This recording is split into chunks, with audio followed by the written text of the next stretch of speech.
Hi, this is Marino from Florianópolis beach. One day after the race, still a little bit hangover, not from the drinks, but just from the hard effort that we had to put in yesterday.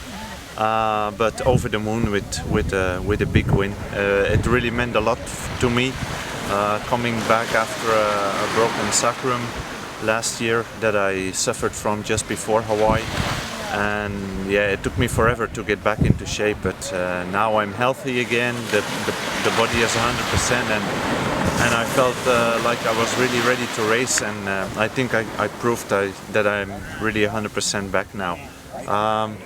Yeah, the race itself unfolded a little bit like I expected. I thought some guys were going to break away on the swim, and that's exactly what happened. 4 of them were gone. And then I was in a second group with all the other competition for the win. So yeah, we tried to bridge that gap.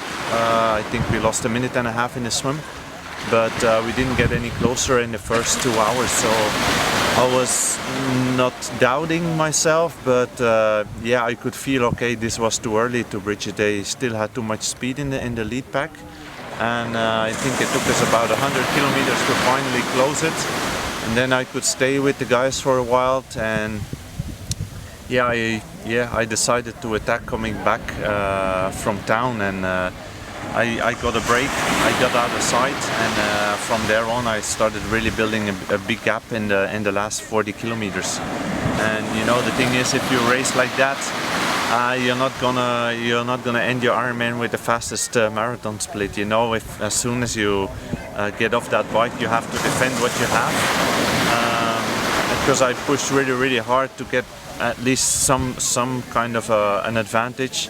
It gave me 6 minutes, but it's a lot and not a lot, you know.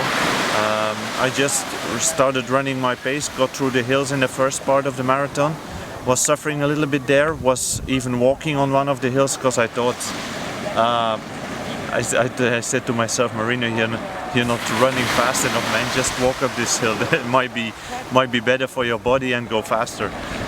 So I did, and as soon as we hit the flat parts of the marathon, I got in a really steady, like 4-minute pace, and yeah, I was just waiting for what the guys were gonna do, and they were catching me fast, really fast. I think Tim and Brent came back to a minute 30 at 20k.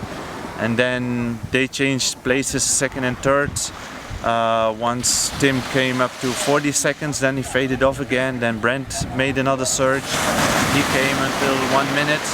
And yeah, I mean, we got further and further in the marathon. And by kilometer 35, the last turnaround, I saw on my own watch that Tim got within 30 seconds, and I was like, Jesus, I've been suffering so hard and pushing so hard today for such a long time, and now somebody's really gonna catch me in the last 5k. I mean, it happened to me before, and I didn't have an answer at those times. I mean, that's how you race. You bike that fast. You hope to control your run, to keep that steady pace for as long as possible, but you don't have answers if somebody comes from the back. And yeah, I think he must have gone through a bad moment at the same time.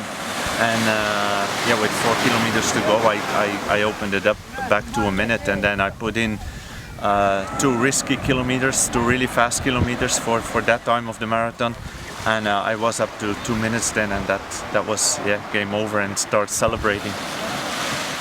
There was an emotional win for you. Tell us about the finish line moment here in Brazil. Yeah, well, I mean, this is why I do triathlon. I love my sport, and you put so much time and energy into an event like this, and there's really no guarantee for no one that you're gonna win a race because you've done all the hard work. I mean, it has to come together on the day.